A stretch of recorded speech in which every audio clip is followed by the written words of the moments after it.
In a video here, why a vegan diet makes you neurotic, why a raw food diet makes you fat, why these carb phobic vegan lifestyles make most vegans. And this goes for a lot of different diets out there, but let's target the vegan one because I'm a huge proponent of vegan. I've been vegan 19 years.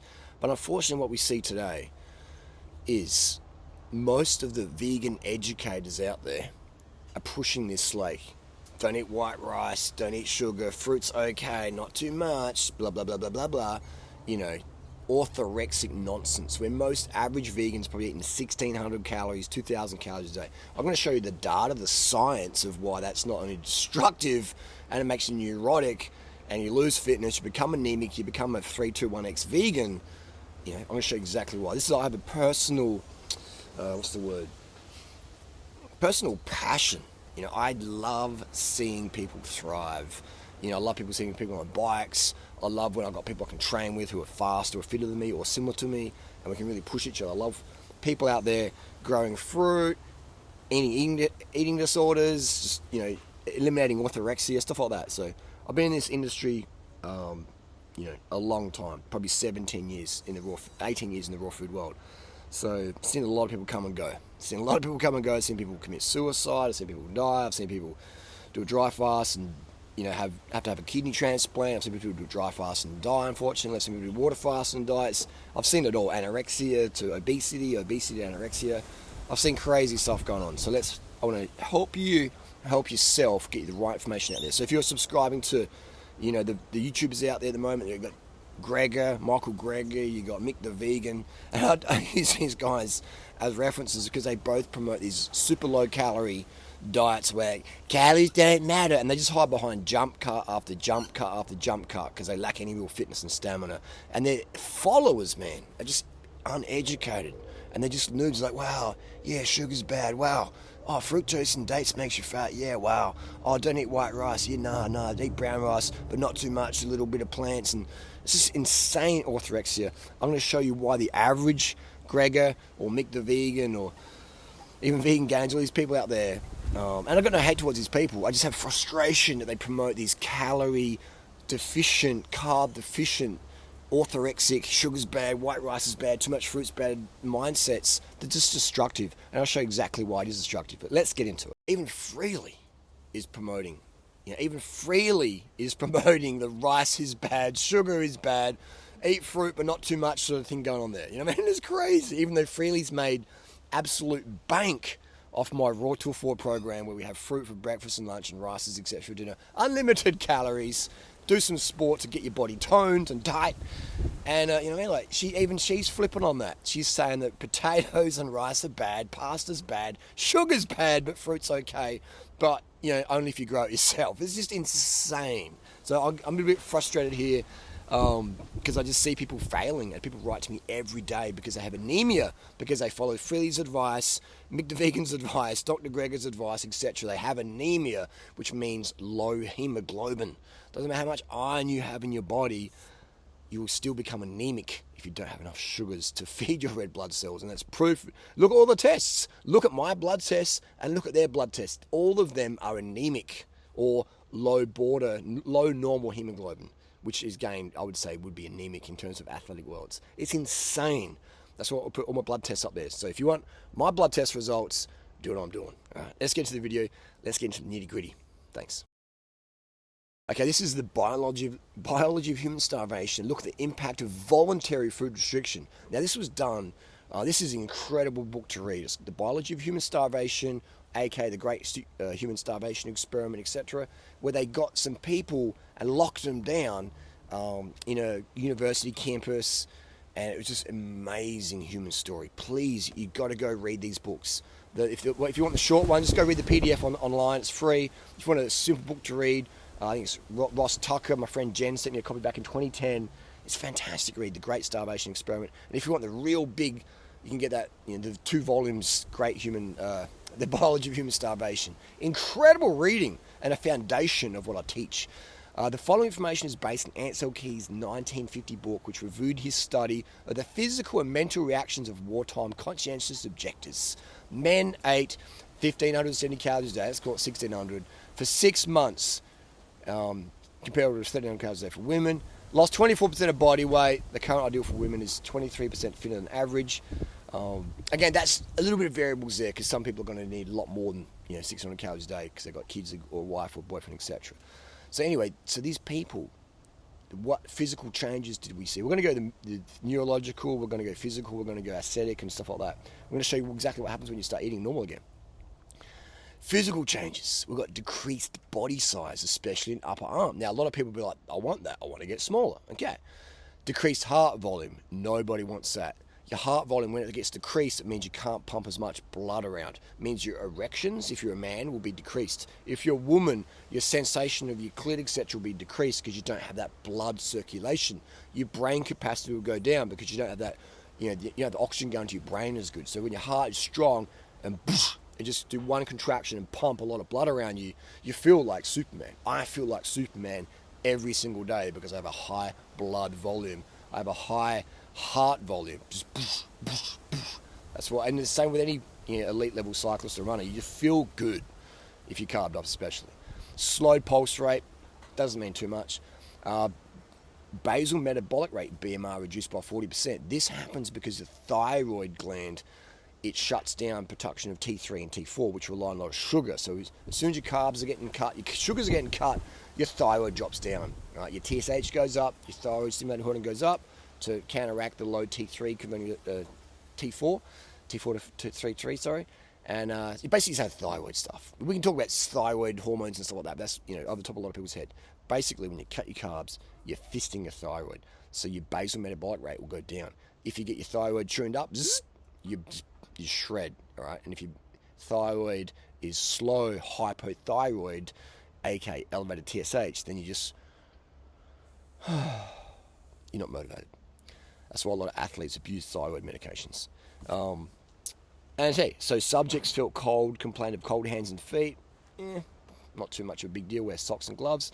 Voluntary movements became slower. Yeah, I see that. You see a lot of raw fooders. I've been to a lot of raw food events, had great times there, by the way. But you see a lot of people who really get into raw food and they sort of starve themselves, trying to be pure. And even notice it with, let's use Freely as an example because she's on YouTube, she doesn't mind it. Even Mick the Vegan, these people move slow. They're just like, hey. And Freely is a lot slower than she used to be back in the day when she was carved up and just glowing and had it really sub 20-minute 5K fitness. Now she's a little bit more slow. Hey, guys, And again, not trashing, just using it as an example because my goal is here to contribute and help people. So if you want to move slower, then cut your calories right down, cut your carbs down. Decreased capacity to work. You see that a lot of raw food YouTubers, man, or in general, just they do a video a month. It's like, what do you do, man? It doesn't take long to just do a video like this. This is very basic work. But what people do is they hide behind perfection. Well, my videos are very perfect and very professional, Harley. No, that's just an excuse you use so you can have big breaks between your days of work. That's all it is. So you sit around scrolling, twiddling your thumbs and going, I don't need to do a video for another 2 weeks because I'm professional. No, it's because you're lazy, right? You use professionalism and quality as your excuse. You don't have to turn up to work every day like I do. But you can't because you're just undercarved, okay? So you decrease capacity to work, a decrease in strength and endurance, can't lift your body weight, can't run far or fast. Increased frequency of urination, that's not really a negative. That's that isn't shown in full context. Subjects felt older, behaved older. That's a bit vague as well. I mean, feel older. What is that? That's a bit vague, isn't it? Felt older, behaved older. That could be a pro and that could be a con. That's a bit of a vague one, that one there. And we're going to have a crossover too, because this is really fun one. This is food preoccupation. An increase in food interest, food talk, food interest, where people, they watch Gordon Ramsay over and over and they're just watching food, they're reading cooking magazines and things like that. I mean, you could watch Gordon Ramsay for the entertainment value because the dude's on it, but you find yourself like reading, like just watching a lot of food channels like Pickup Limes or whatever. I mean, again, this girl, in my opinion, has an ED and some eating issues going on there. You see the energy, she's like, hey, and it's just, not many uploads, very perfect, very, just ED sort of food sizes, not too much, just a little bit, eat plants, mostly plants, it's just really low energy. And it's sad because I really want to see these people be high energy without the use of stimulants or modafinil, Adderall, Ritalin, etc. Just have boom, pump and passion genuinely, and not have to have a script like guys like Mick the Vegan, etc. Anemia is killing the vegan movement. So these people have an increase in food interest. Not just like, we're all into food because we all eat, but these people get into it, really into it when you're hungry. You really get horny for anything food-wise. Collect recipes, study cookbooks. This is my mum. She had about a zillion cookbooks back in the day, never used any of them. Studies cookbooks, menus, fixed food saved for mealtime, heightened craving for food. I see, when I was doing raw food as well, man, you would... Because sometimes you can't get all the fruit you want, And then the days you can get all the fruit you want, maybe it's not that good quality. So you eat all this fruit and you're still so hungry. You're just, oh man, I need some rice. I need some cashews because I can't eat cooked food because cooked food's poison. And so you're smashing bags of macadamia nuts and raw cakes and you're feeling like, you're just eating a bomb in your gut and it's just like, you're all fatted out. Got a fat coma the next day. And then you just repeat the cycle because you're doing raw food because raw food is law. Raw is law. And it's crazy. So you get a heightened craving for food when you don't have enough carbohydrate. I guarantee you, eating thousands of meals with Freely when she's up there in Cape Trib, eating her, 2-calorie nori rolls for dinner, she is dreaming of going down to Cairns and getting some big, fat, vegan sushi rolls full of white sushi rice. I love vegan sushi rice. I know Freely does too. So I guarantee you, all you girls out there going, I'm going to do raw food like Freely's doing. It's going to be great. I guarantee you, man, Freely is smashing in those vegan sushi rolls when she goes in the Cairns. And she's dreaming every day of those vegan, fat sushi rolls, which she lived on back in the day when she was just kicking ass there. So you'll have increased cravings for food, and you try and replicate that by making cooked, raw versions of your favourite cooked foods. Cauliflower. I'm eating cauliflower rice, and I'm just like, what am I doing, man? This is stupid. Where's my carbs coming from? The next day, just like legs filled cooked. On the first hill, just like, oh man, I've got no energy here, no glycogen, insufficient glycogen. So you get heightened craving for food. I'm just detoxing old emotions. No, you're freaking hungry, man. Get some carbs in there. Increasing drinking of coffee and tea. Now, I know a lot of raw fooders don't drink coffee, but a lot of them do as well. A lot of vegans run on the caffeine. I know Freely doesn't use caffeine. That's fantastic. I have it very rarely, occasionally. But yeah, it's that's a big one. I've never ever met someone with anorexia, like a full-on eating disorder, not just like disordered eating, but like full-on ED, who wasn't drinking coffee and tea or caffeine, or Ritalin, or they once you pull the stimulants out, let's say your daughter or your son's got anorexia, stop giving them coffee, man. Once you pull those caffeine things out, poof, their metabolism starts working better again. So that's a big one. Like Michael Greger, smashes in the caffeine. That guy, Simon Hill, I think his name is, Plant Proof. He's like 4 cups of coffee a day is healthy. That ain't healthy, man. That is adrenal abuse, dude. So you'll see it, this caffeine abuse. Like there's a guy called Fiber Fueled or something. Sugar's bad, fruit's okay, caffeine's good, guys. These caffeine addicts. Increase smoking. Okay, that's in some people. I've never seen the raw food crew though. In some vegans do smoke though. Some vegans do smoke. Nail biting becoming common. How about picking your nose? Nail biting becoming common now. I don't really notice that.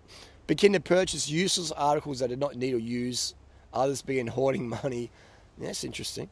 Some escape the experiment environment and binged, followed by feelings of guilt and self-reproach. That's most raw food crew out there. For me, when I was 100% raw is law, I didn't have any deviations, but I'd smash the nuts and avocado, and we all did that back in the raw days. So some vomited following binges. I never did that. I have met many bulimics, and you can generally tell because their face is quite puffy. They have a really shredded body, something, not all of them, a really shredded, lean physique, but their face will be puffy. They'll have marks on their back of their fingers and they'll have these teeth issues. And then they'll blame, it's the fruit. No, it's your bulimia, dude. You're vomiting it up. So puffy face, lean body, red flag there for the EDs. All right, let's go to the next one. Personality changes. Now, This is a huge one. Increased in apathy and depression, sadness. And now everyone's got some level of apathy and everyone's got some level of depression. That's everyone. That's normal. If you don't have any depression or apathy, you must be on cocaine the whole time, or you're bullshit.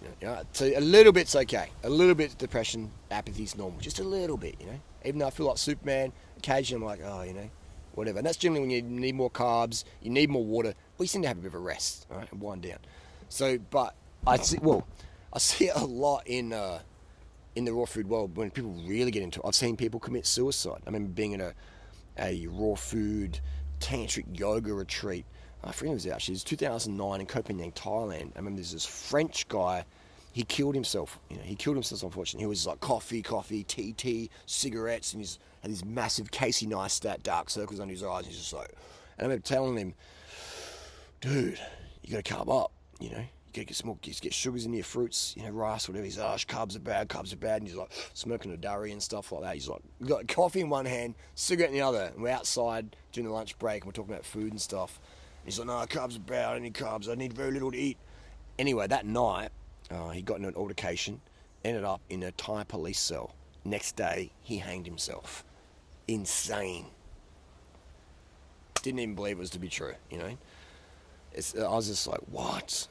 I'm debating with a guy about depression and stuff like that, and he's saying, no. Next day, kills himself from depression, suicide, hanged himself.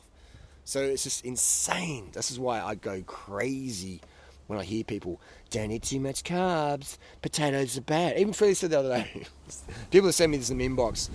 Freely did a picture, a reply where she's like, I don't eat potatoes because potatoes won't take to the next level. That's so eating disorder talk, man. They're not going to go to the next level.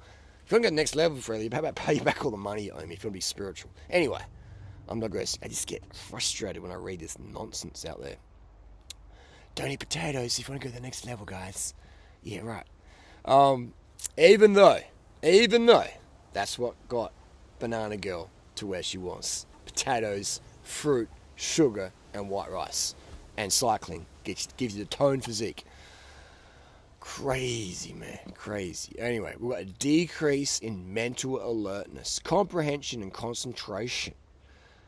You see that a lot. You see space cadets. You see people, like even guys like Mick the Vegan, like they'll do jump cut after jump cut after jump cut and script after script after script, and they're just like, yeah, and derp. I think fruit makes you fat. Derp. And I was like, oh my god, these people would never ever do a live debate with me about carbohydrate. Well, we can do any topic they want, but let's talk about carbohydrate, and they won't do that because in a debate you can't have a script. You can't have a jump cut. It's just go, talk. So that's just the reality there. These people don't have that level of, lucidity because they're just starved of carbohydrate relative to what they do need. And they've got these eating disorders, man. I'm trying to help people. But I find it very frustrating, extremely frustrating to repeat myself, that these people out there have a large audience. And you see in the comment section, yeah, wow, fruit's bad. You go, Freely, potatoes are bad. Oh, yeah, white rice isn't good. It's like, what? Do you know how much white rice, potatoes, sugar, etc. Freely was eating to get her hottest physique? It was a lot, man. We would go to restaurants almost every night. White rice, oil-free vegan food, sugars, sodas, sweet drinks, sugar in the banana smoothies. It's insane. So it's really sad for these noobs out there to believe that a raw food diet is going to get them the results when Freely didn't even do that to get her results. Okay, it was my Raw Tool 4 program. Okay, I remember in 2010, people were like, just drop it, durianrider. Just drop it. Stop talking about your ex-girlfriend. This isn't about that. This is about educator and educator. All right. This is not about a personal agenda or whatever. This is about if you're going to put out a message of health and educate people, regardless of who you are, I'm going to be a critic of that and go, hang on, that's just bad information, man.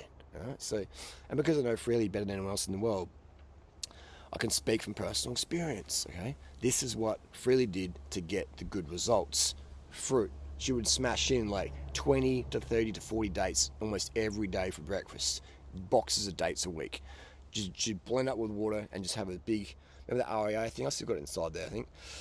Just sit down on the computer. Exercise-wise, an hour or so every couple of days. She's just going right up Woodlands Way, which is a really steep hill, just cruising at talking pace, a little bit of breathing going on there. Never really racing up there. Just consistent and keeping it really, really low fat. Keeping it really, really low fat. So that's what works. And potatoes at night time. She would smash in the organic potatoes, the Dutch creams. She would live on vegan sushi rolls, mostly with cucumber and white rice, and just things like that, you know. And we'd go out to restaurants. It'd be like white rice meals, ideally oil-free or very, very low oil, things like that. Okay, just go back to watch all the old videos, and that's the nutrition plan that works. And she didn't have any anemia. She had fantastic fitness and a pretty decent mood most of the time. So if you want that, girls, that's what I recommend. And if you want to learn that, just watch what I eat in a day videos for myself or Freely back in 2014, 2015, etc. Because that is what works. All right, next one is... So decrease in mental alertness, comprehension, concentration, deterioration of spontaneous activity, just not motivated to get stuff done, just like, loss of ambition, just like, I don't really want to do much in life, just, and that's, you know, that's most raw fooder people who are out there, just got no much ambition at all. That people who are obsessed about weight generally have no ambition, except when they're on stimulants, and pull the stimulants away, the ambition drops out. Now, you know, the human body wants to conserve calories, so that can be a bit of a vague one, but be careful. If you're doing a less carb diet than you normally do and you lost ambition, you know, now that can be changes as well. You have changes of what you really think, what you value in life. Sometimes people go, well, yeah, I don't need a super wanky car and all this stuff and all this, you know. So they don't confuse lack of ambition for lack of materialistic drive. Loss of ambition, I would say, interest in things that normally you found great joy and that bring great joy to others and the environment, but you don't have that ambition anymore. That's a big, big red flag. Narrowing of interests, again, can be a bit vague, but generally when you don't have enough carbohydrate calories, you don't have much interest in anything else. You're just like, all I can think about is getting enough food. General feeling of ineffectiveness where you're not really getting much stuff done. Distraction, you're easily distracted, yeah. Frustrated by the discrepancy between what they wanted to do and what they did do. Decreased in sexual interest. Now that's a big one. That's a red flag, because that means you've got a decrease in testosterone in both men and or women. And so a decrease in testosterone can lead to dental issues, decreased bone mass index means you're more fragile if you fall over, especially for men and women. Decreased sexual interest can mean that if you're a horny lady and your partner now is male partner's doing raw food or whatever, not get enough calories. Now it's not raw food's not the issue. It's more the lack of carbohydrate calories is the issue, right? And raw food is most often used to mask an eating disorder. So when someone fails on raw food or vegan, then we blame raw food diet or veganism. You know, you can definitely get enough calories in a raw food lifestyle if you have just incredible abundance to insane fruit. Like there's some days that I eat just all fruit because the fruit is just so good. I don't want anything else. That most happens in Thailand at certain times of the year, or in Davao City, Philippines, where the meringue is just dropping and popping, and you are so entwined with the meringue, you're just like, I don't want anything else. You know, I can eat whatever I want, but I don't want anything else because this meringue is just, it is popping, man. When you have a good meringue, bam, man, that stuff is gold. I remember my friend Derek bought me a meringue in 2017 in Davao City. He bought me this like mad big ass meringue. I was just like, oh my god, it was one of the best meringues ever. So yeah, that can be, you know, when fruit's good, you remember it, you don't forget it. You know, it's like sex or good ride or whatever. Just a good time, you remember it. So where were we? Just decreased interest in sexual interests. Yeah, I've seen it a lot. I've seen it myself, seen it other people as well. Just not enough carbs. Testosterone production goes down a lot. Increased neuroticism, typically seen as a woman's problem. We saw this in the men. It's not a woman's problem. It's just that women generally restrict their carbs more than guys do because they're more, you know, they get suckered into these fad diets easily.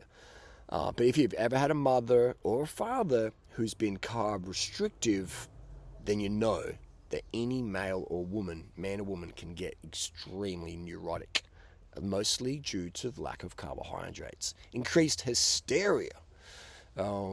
which I think neuroticism and hysteria, they sort of cross over pretty well. They dovetail pretty well. Again, you see it. You see a lot of guys on YouTube, man. These carb-phobic beaters going after me. They get all triggered, man. They get neurotic and hysterical of durianrider's carbohydrate advice, of my carb advice. Almost 20% of subjects showed severe character neuroses. Right? So that's why a lot of raw food people go crazy. They get into ayahuasca. They're going, oh, durianrider, it's a spiritual, man. Like, it's the sunlight and the prana. And, man, you're going into a psychosis, neuroses, because you're not getting enough carbs to the brain. And that's not me just going, yeah. That's true, dude. That's true.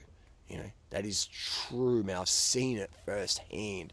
I've had friends go into the mental health wards. I had them getting locked down. I've seen people put in straitjackets, man, and injected with all sorts of tranquilizers because they were a danger to themselves and other people. And they weren't bad people. They just didn't get enough carbs long term, and they short-circuited. So getting enough carbs is the circuit breaker of any mental health issue. And people disagree with me, and they suffer. They suffer, man.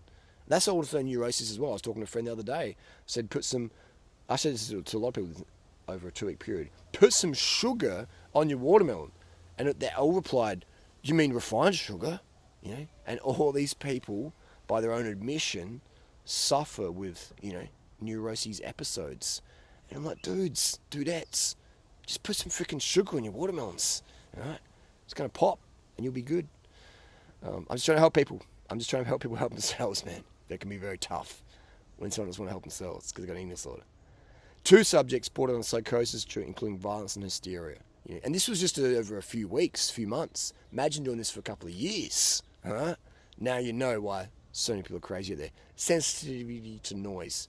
That can be, that can be many things. All right, let's go to the next. Okay, let's talk about the refeeding process. The refeeding process, it took between 15 to 20 weeks to partially recover from the effects of dieting and weight loss. It appears then that one can expect to feel worse when coming off a prolonged weight loss period. Let's get into it. Intake between 1,900 and 4,200 calories a day. This is during the refeeding process. And many became more irritable and depressed. Well, that was, I read it with the low-calorie refeed group. They became depressed. So they left a little bit out there. They didn't show the full context. The people who were on 1,600 calories, then went up to 1,900 calories, they were really pissed. They're like, where's the food, dude? We want more. Which, again, is very interesting. We can talk more about that. Slump in morale. Subjects lost all interest in earlier humanitarian concerns. Became argumentative. Expressed feelings of being let down. Hunger pains more intense than ever before. Now, this is interesting because it leaves out which group had the 1,900 and which group had the 4,200. It just sort of lumps them all together. So I think it would be better if we had what the 4,200 group felt, what the 3,000 calorie group felt, and what the 1,900 calorie group felt. That's more objective, isn't it, versus just lump them all together, all these side effects. We don't know who was who. So it's a bit vague here. That is a bit of a variable that got slipped out.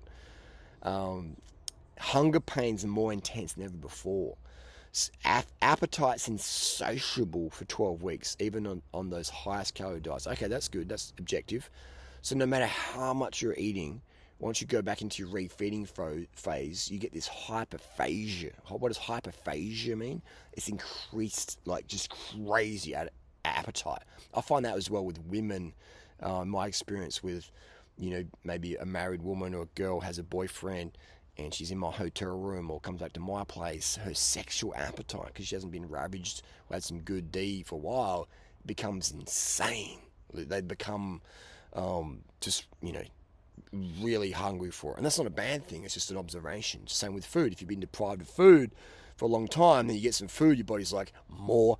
This feels really good. Give me more. Okay.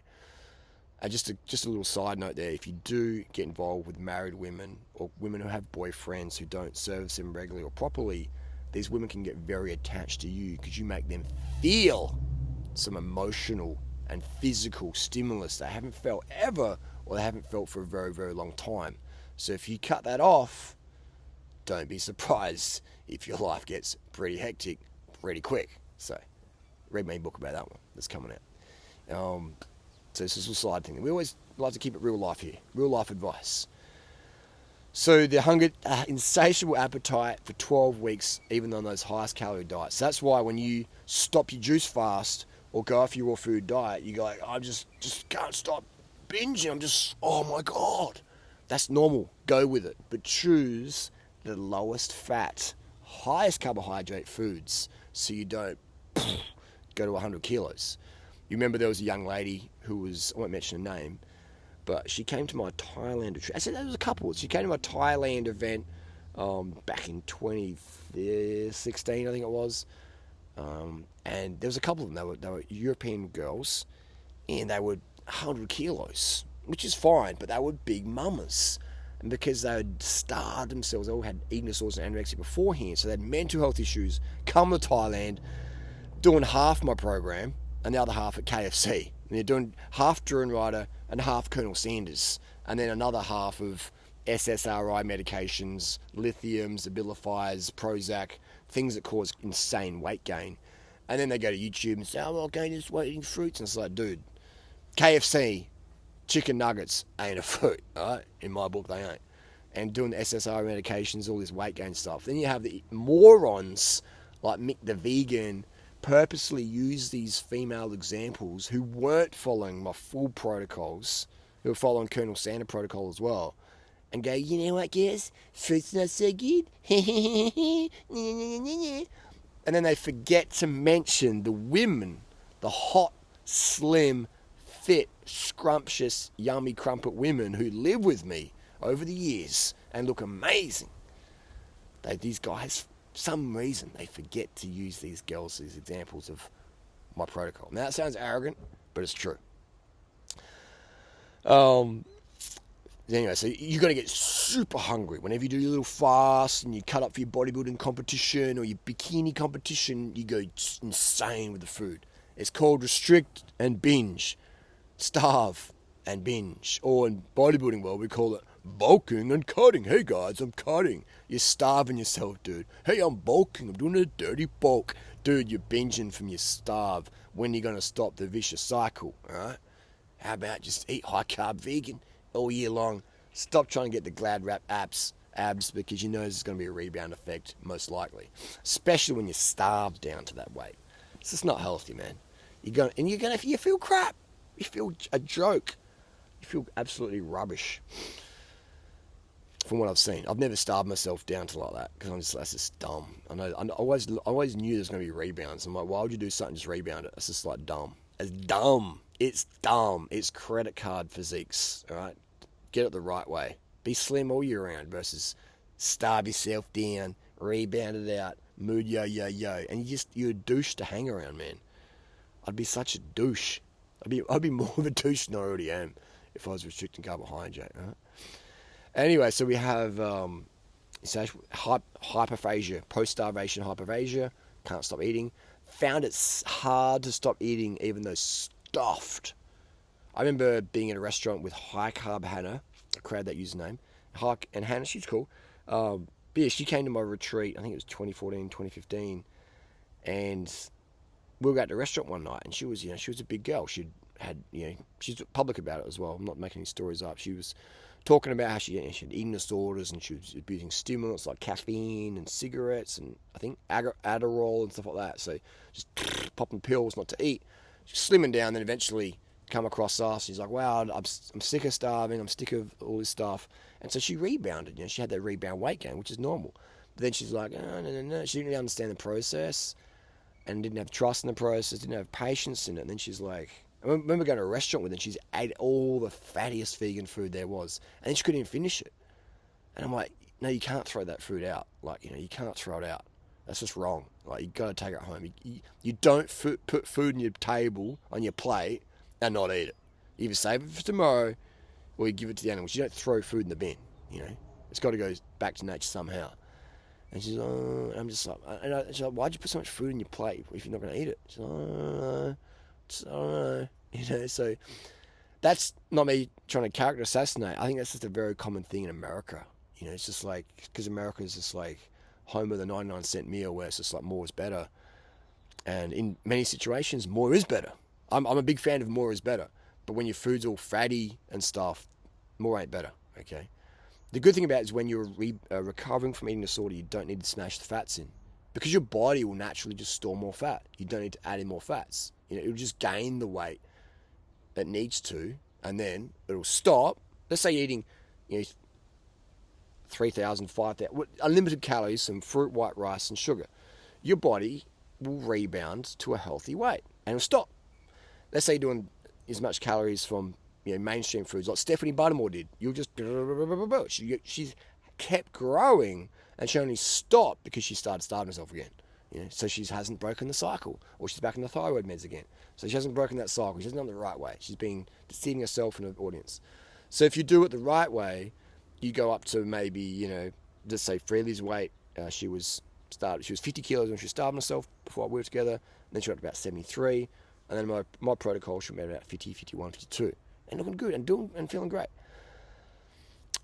Trust the process. You have to stick with it. But a lot of girls don't, and they go back to starving and yo-yoing, and then I was like, that makes me the most frustrated person in the world seeing that, So eventually, over time, Hannah's weight dropped off, just like I said. She started riding a bike up mountains, getting her thyroid going again, and things like that, and she did well in the end there.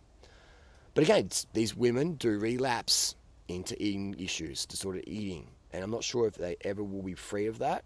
I believe it is possible to be free of that, but it takes a real conscious personal choice to just go, you know what, I'm going to give my body nourishment and food, and over time my body will go back to a fit, slim, radiant look. And I'll just step out the way, stop trying to push it and rush it, just do the good things. Every day I wake up, I have my fruits.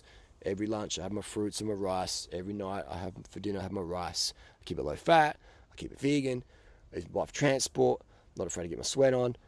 I don't exercise like, I've got to exercise. I just exercise because I move my body, because more cars on the road doesn't make sense. Things like that. I move my body because sex is fun, blah, blah, blah. I'll give my partner some massage. I'm using my body to make other people feel good who care about me. That's the goal there.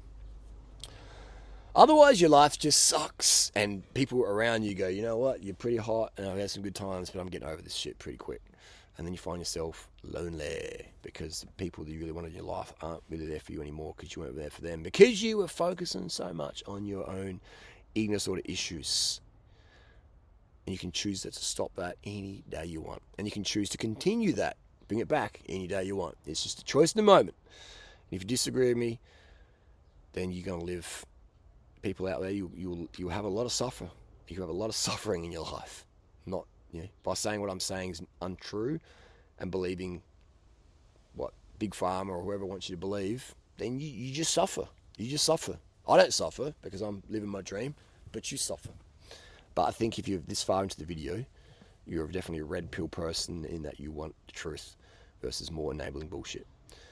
Okay, so we have table manners continue to deteriorate. After week 13, doesn't matter.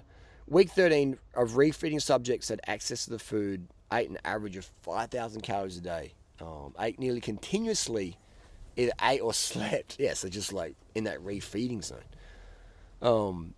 By week 15, increase in social behavior at meals. By week 20, all felt nearly normal with food. By week 33, 10 of 14 were eating normal amounts. Others still ate more than before. Slowly, humor, enthusiasm, and sociability returned. So they went back to being social creatures again over time, over almost a year. So yeah, that explains why you rebound after a fast, why people rebound on raw food, and then they blame, cooked foods are so addictive. It's no, dude, you've starved yourself on raw food, and now you're so hungry. And you're getting so neurotic and hysterical, you create all these mini psychoses in your head. Rice is good.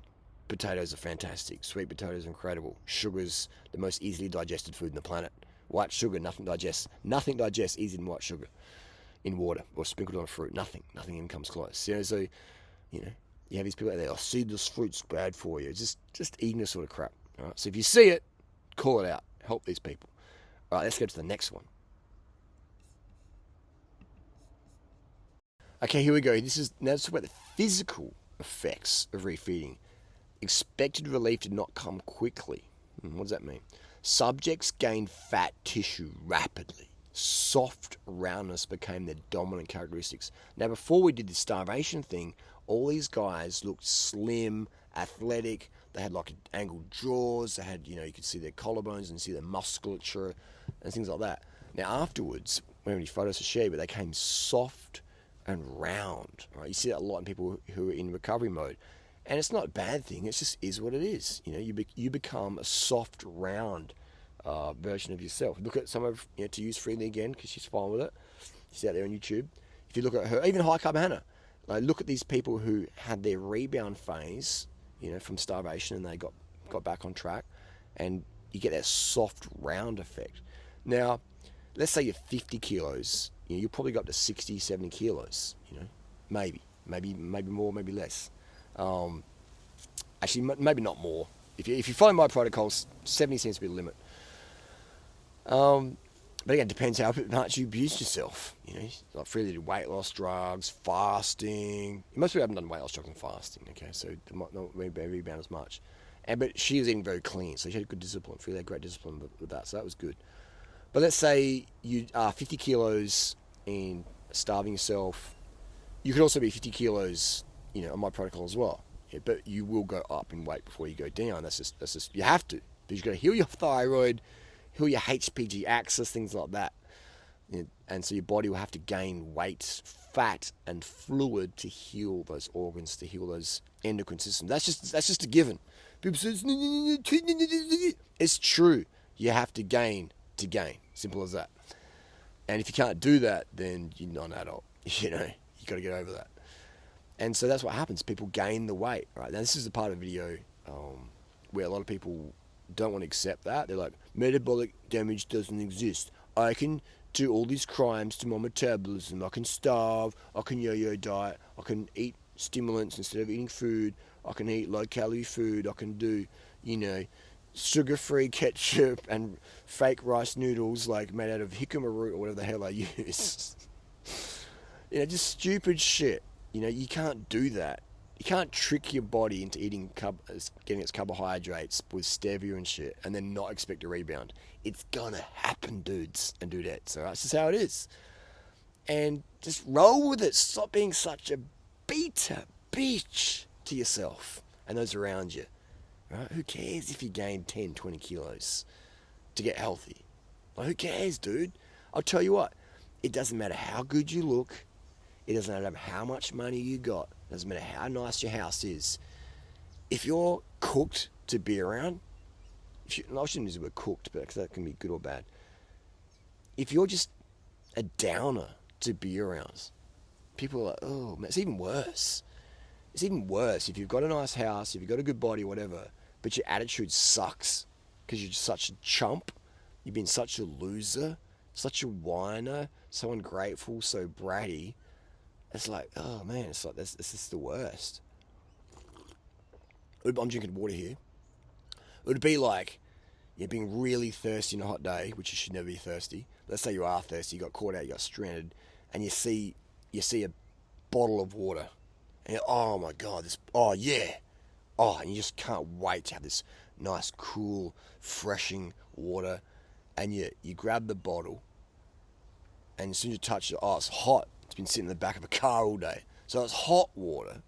And you're like, oh, any water's better than nothing. And then you sip it and you realise it's like just dirty, tastes like plastic. It's just the hideous water. And you're like looking at the bottle and you're like, oh man, what a letdown. What a letdown. Same as if you got this amazing physique because you're using steroids and you've been starving yourself down or whatever. Or,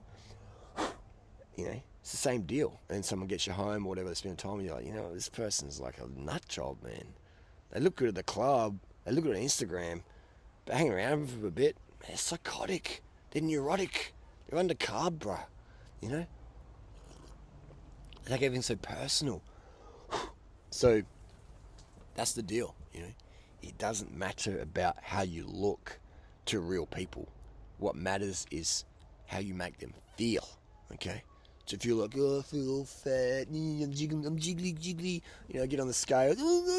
Get rid of the fucking scales, man. weighing yourself and like grabbing your skin folds. It's like, oh man, what sort of life quality are you trying to live?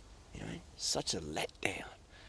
There's a great girl out there called Trisha Paytas, you know, and she is a great example of not really caring what people think that much, you know. And she's not in shape. She's far from that, but she just like picks the worst angles and just like, you know, just trolls hard. So be like Trisha Paytas and don't eat all the fried KFC crap she's eating to make giving her health issues. But she's a great example of not waiting to your certain shape to get stuff done. You know, Trisha Paytas, I would say, would be fun to hang around because she's genuinely confident, right? And someone who's genuinely confident is not afraid to lift people up around them. So someone like Trisha Paytas would be a good catch in terms of personality. Now, it would be great if she was, you know, doing my protocol. She would even crank it even harder. She'd have better health and feel even much, much better. But I'm just saying she's a good example of someone who's not waiting around. You know, so many people out there, oh, when I get ripped, I'll do a YouTube channel, or when I'm this, or when I'm that. And it's like, oh, man, that's just such bullshit you're telling yourself, man. Poor ass excuses. Loser excuses. So you're going to come soft and round, all right? And you've got to accept that because you've done the crime. Now you pay the metabolic time. You do the metabolic crime, you pay the metabolic time. Just how it is. Otherwise, you just stay on the yo-yo forever. And your kids and your wife and your husband or everyone around you just really hates the time they spend with you. They wake up in the morning, they look across the bed and they go, oh man, another day of your whining, nagging bullshit, your self-loathing pity. Oh, damn, I can't wait to go to work. Even though I hate my job, it's better being at work than being stuck home all day with you. You know, do you want that? Do you want your wife or your girlfriend or your side chick or your husband or your side boy or whatever to feel that when they see you? Oh, neuroses again, you know what I mean? Oh, the mood. Oh, it doesn't matter how good you look. It doesn't matter. That eventually fades because your mood is just such a downer, man. Such a downer. Do you know how many girls I've been with and they're amazing looking or whatever, but their attitude, I'm just like, oh man, you're killing my testosterone levels as you speak. Oh, I can't do this. I can't be in the same house here. You have to go, you know? Not because they were bad people. I just couldn't handle the vibe anymore. I'm just like, oh man, damn, you know? And I wish them well. So again, don't be that girl, don't be that guy. The self-loathing. Oh man, nothing turns a guy off more than that. Nothing turns a girl off more than that. The insecurity, that like, oh, damn. You know what I'm talking about. You're not going to get this lesson from any other educator out there, are you? No one's going to tell you this stuff. All right? This is the absolute truth. Absolute truth. I want people to have amazing lives. I have an amazing life. Right? And I've gotten here from hard work. You know, I didn't have rich parents. I didn't get a free ride. I didn't get free shout outs. I didn't get no one. I built the durianrider brand, my little, you know, brand I've got through hard work and consistency. I didn't, you know, social climb off anyone and throw them under the bus or whatever to get a head up. I just created it with carbs, passion, and dedication to contribution to help people help themselves. And in turn, hopefully we save the animals and save the planet, or at least we do something about it, you know. And so having that loser mentality, man, that's like, there's nothing worse than that. And that's why we are attracted to physical specimens, because we just intrinsically assume this person will be confident, you know. But in actual fact, in today's world, the more work someone does to their body, generally the less confident they actually are. And that's why they do so much work to get approval, because they don't have much self-approval. So that's what you'll find as well in life. The more attractive the person is past age 20, you will find typically they have the most mental health issues. And you'll be like, wow, what? I wasn't expecting that. You know? Just like you see rock stars or whatever, like Justin Bieber or someone who's super famous, or Zac Efron or whatever, you would find that in real life these people will be quite depressed, you know, because they've had so much fame, it's come so quick and they don't really know why.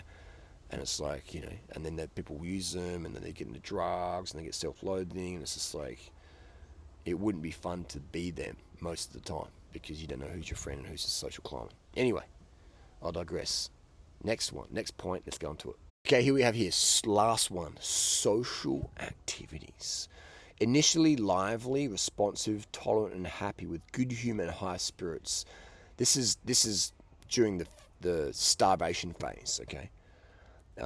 So probably should have done this beforehand. But anyway, so these people who on their normal calorie diets, normal lifestyles, were initially lively, responsive, tolerant, and happy with good humour and high spirits. I'd say that would describe me right now. This gradually disappeared. Subjects became sober. What does that mean? Sober, that's good. Serious, and humour tended to be sarcastic. All right, so they're starting to get a bit snitchy and snippy. I see there's a lot out there in the cycling community, people starving themselves, trying to get skinny. Became reluctant to make group decisions or plan activities, so that's low testosterone. Reluctant to participate in group activities, too much trouble dealing with others. Yep, losing energy there, just can't down the energy, low testosterone. Especially when beforehand they were okay with it. Became self-centered and egocentric. Yep, that's really common. That's pretty common because you only have energy for yourself. You can't give it to anyone else. I see that a lot in the raw food world. They've got no energy for anyone else. Social interactions, unless that person has some verification ticks and they're like, hey man, do you want to hang up, do a collab? And I'll throw it on the bus later on. Social interactions, stilted, politeness, artificial, just fake. Hey guys, wow, I really care about what you guys are doing today. Thanks for the love so much. Oh my God, you guys make my day. Make sure you like, share, subscribe. Thanks so much. Wow, how you been today? I'm just really great. Let's do it. Yay. That sort of stuff. Food, central topic of conversations. Again, just just the food, horny for the food because not getting enough. Not able to control emotions, just flipping out. And again, that's largely due to low testosterone, become more estrogenic male, where they're just like, yeah. Women who can't control their emotions, that's semi-normal, but women still, if they want to enhance their relationship with any man in their life, a woman who can control her emotions as best as she can and avoid being a nagging mum will generate massive sexual attraction in any man she is with, and also will erode massive sexual attraction if she becomes a nagging mum to any man she's with. That can be very hard because men can be frustrating. Women can get frustrated, and then the nagging mum comes into it. The nagging mum persona comes into it, where the girl becomes the nagging mum because she's frustrated or whatever, and then that kills the vibe a lot. And then she feels that, so she nags more to get more attention, because sometimes the guy just cracks and gives her attention, and then she goes, well, if I become a nagging mum, I'll get attention. But eventually that creates a big drift, and then the guy goes to work or wherever, and he has some woman who's been super feminine and not being a nagging mum, and he's just like, I don't know why. This girl's not even as attractive as my wife back home, but I'm just all about her. I can't stop thinking about her, because the girl at work who's maybe a 5, and you got your wife at home who's a 10, but she's a nagging mum, and the girl at work isn't. So that 5, who you normally would not be attracted to because you're used to 10s, all of a sudden is like the best thing in your world because she makes you feel like a man. And this goes doubles other side for men and women as well, where the wife's at home, she's got an attractive husband, but he doesn't give her the time. Maybe he doesn't give her what she really needs in the bed and in the head. And so she goes out to work on a holiday, gets a few drinks into her, and then the waiter has got a bit of game, doesn't look too bad. He's smooching her, she's getting some emotional triggers from him. She's like, oh my God, I've never cheated on my husband before, but you know what? I think I just did. Oh, well, how did that happen? I didn't do that. No, nothing happened. No, we just kissed. No, nothing happened. It happens, man. It just happens. So meet your partner's emotional needs, starting with meeting your own carbohydrate needs, so you're not a beta insecure male, you don't become a nagging mom, and you have got energy to communicate, all right? And energy to listen, and energy to use context and perspective and contrast and have gratitude. All these things stem from sufficient carbohydrate intake. This is improving the quality of life, people, all right? This isn't just about weight loss, because weight loss is like one thing in life, all right? If weight loss is your main thing, you're going to have a really poor quality of life. You might be lean, but people get really sick of you real quick. And you're like, well, I don't care about anyone but myself. Okay, fair enough. But we all like to be in relationships. We all like to have friendships. We like to be part of community. And we want to feel needed and wanted. But if you're a freak show because you're emotionally insecure and you're emotionally out of control because you don't get enough carbohydrates, you don't build your emotional muscle, then you're gonna be struggling. You're gonna be the person who needs everyone, but no one needs you, versus being the person who needs no one, and everyone needs them. Think about it. That's the wrap up of the video. Okay, so accept the metabolic rebound. Accept you need unlimited carbohydrates. Don't listen to anybody else. Don't listen to Freely. Don't listen to Mick the Vegan. Don't listen to Vegan Gains. Don't listen to Dr. Greger. All these people out there put out this orthorexic. They might be sincere, but sincerely wrong. Don't listen to them, man. They don't have a freaking clue about really transforming people. Like, how many of these people have transformed anyone? Long term. I've transformed people from day one into crushing life, okay? And so that's why my protocol works incredibly. For more information, go visit my website, durianrider.com. Get my ebooks, right? And read them, study them. Don't just buy them. Get them and study them. Live them, people. Live them and block out any other noise from anyone else about, don't eat white rice, fruit's okay, not too much, don't eat potatoes, it's got to be next level spiritual. All this hoo-ha, woo-woo nonsense crap. They won't take you anywhere other than where we've just seen this video. Metabolic rebound and feeling depressed and yo-yo diet and all this stuff, okay? So now if you are at that point where you have to have metabolic rebound because you go, you know what? This video makes sense. I'm stopping all the dieting. I'm stopping all the nonsense. Then welcome. Great. Fantastic. You'll have that metabolic rebound and your life will get better from day one. You will feel better instantly the first bite. You're going to feel better. Your cells are going to have more carbohydrate. You're just going to be like, wow, I'm in charge again. I'm in charge, large and in charge. And then over time, your weight will go up, and that's fine. And then you'll find over time your weight will go down, and you'll be like me, where everyone says you're too skinny. So it's funny, isn't it? Don't listen to Durianrider. His advice makes you fat, and Durianrider's too skinny. And like, that's just the dumbest thing ever, isn't it? That's the dumbest thing ever. Oh my God, I can't believe these people out there in the vegan community on YouTube, the VYC, which I largely created, because I'm carved up and I'm passionate and I'm my crap and I'm not afraid to speak truth. I'm not afraid to be socially disapproved for speaking nutritional truth. It's sad to see what's become. These large subscriber base of people, and you read the comment section, yay!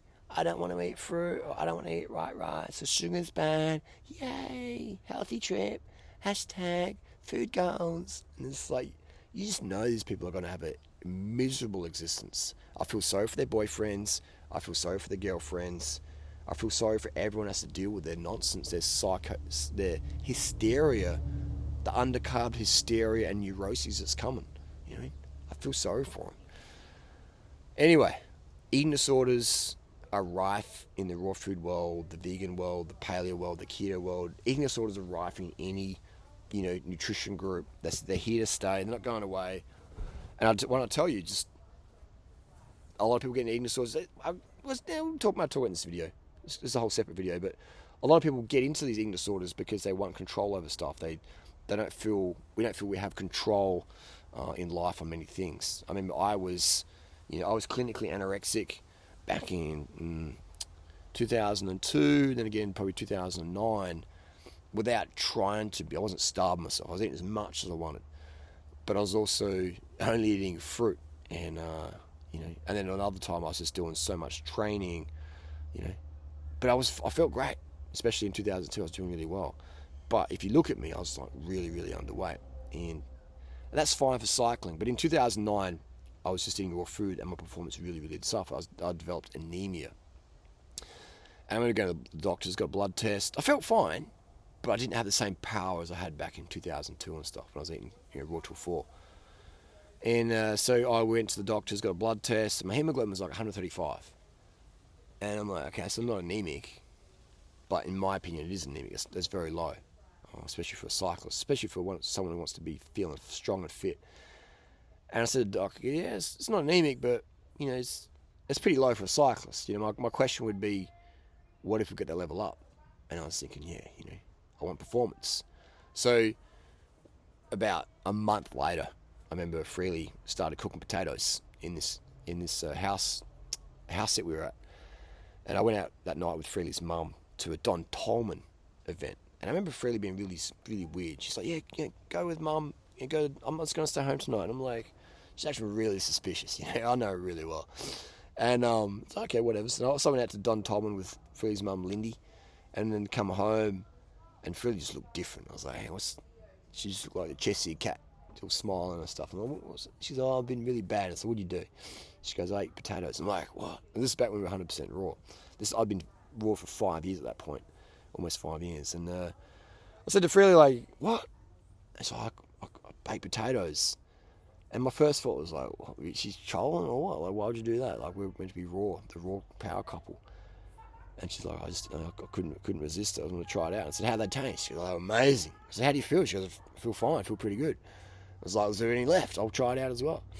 And then there's a couple left. I'm eating this baked organic potato, and it was like, wow, one of the best things I've ever eaten. Because my taste buds are so sensitive.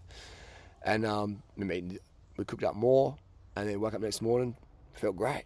Felt good.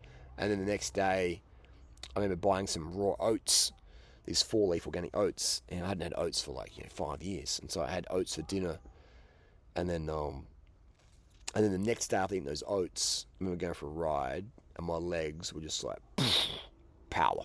The power was coming back. And then I had oats with dates. So I had oats with dates. I didn't add refined sugar in until a few months afterwards.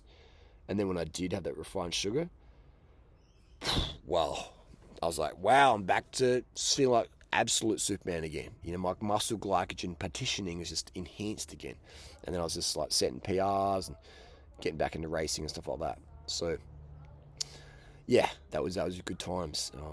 So that's why, I tell people, focus on performance. If you focus on your weight, you will be in a really, really bad place. Every day I focus on mental and physical performance. How can I be a better boyfriend, a better YouTube educator, a better person, a better mentor, better everything? How can I just be better than I was yesterday? So if you go from a performance standpoint, your life totally transforms. If you focus on weight, life sucks, man. Life absolutely sucks. If you focus on performance,